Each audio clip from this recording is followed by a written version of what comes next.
Hey there, I'm Michelle Berry Franco. So I'm sure you've heard that you're supposed to share your own personal stories in your speaking and thought leadership so that you can make the biggest difference with your message. So you can really get people's attention and make that strong, powerful human connection.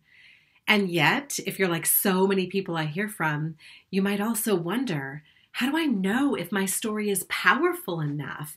Is the story that I have to tell the kind of story that motivates people to action that really makes a difference? When I was 16 years old, I was sitting in my classroom in high school, and someone walked in and handed a note to the teacher, and the teacher read it, walked over and handed that note to me. And the note said, "Meet your siblings in the office."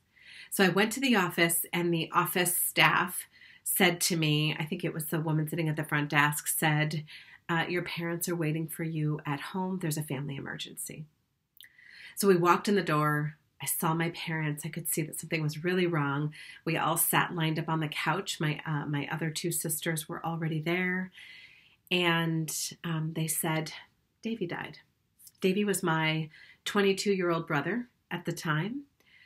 And I couldn't comprehend the words. It was impossible for me to imagine this.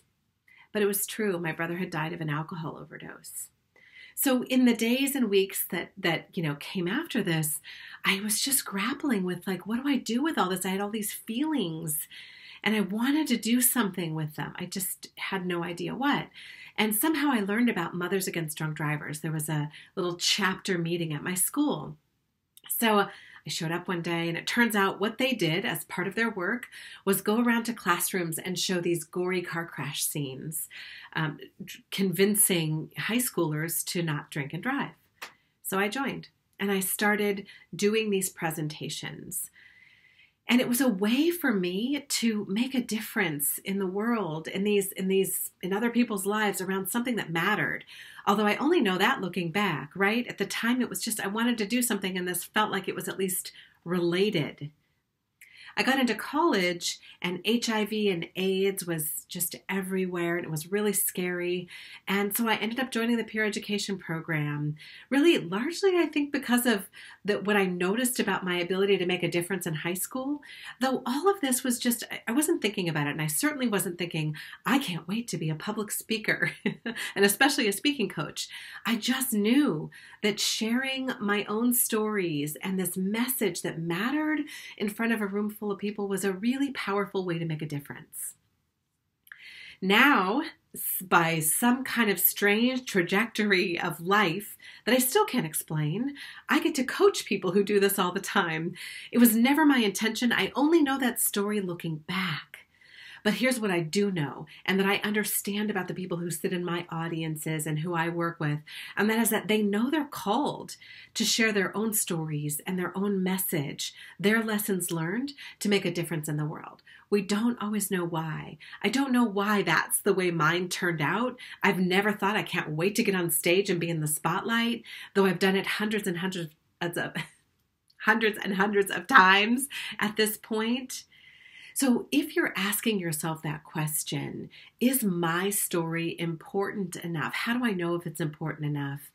Ask yourself this: are there people in the world who are sitting where you were sitting at one point?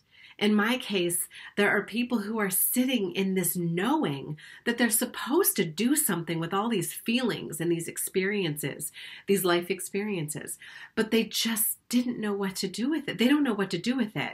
And actually, at this stage in their life, they know they're supposed to share this message, to make a difference with it. They just don't know how. It's exactly where I was. So what is that story for your ideal clients? My client Tracy's a great example. She was just really, really devastated by what was happening in our world, the division between people. And so she one day was just fed up of having a broken heart and not knowing what to do about it. So she decided to get out there and start sharing a message around listening and hearing and connecting with one another.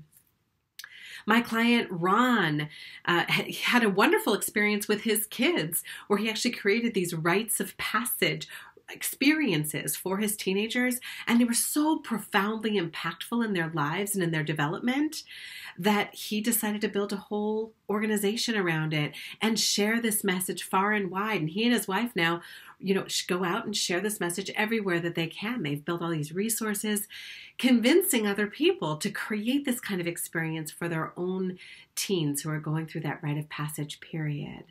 But it came from this place of experience of our own. So when you ask yourself, does my story matter enough? The question is, are there people out there right now who are wanting what you were wanting, who aren't sure what to do with it? And can your story help them see a path to the other side, or at least to action around the thing that they so desperately want, or the pain that they're really struggling with? If so, that story is meant for them. It is meant to be out there. So there's your answer to the question, is my story powerful enough? I'm sure that it is. I'd love to hear your story. Put it here in the comments. Tell me all about it. I'd love to hear about it. I'm so glad you're here, and I will see you next week. Take care.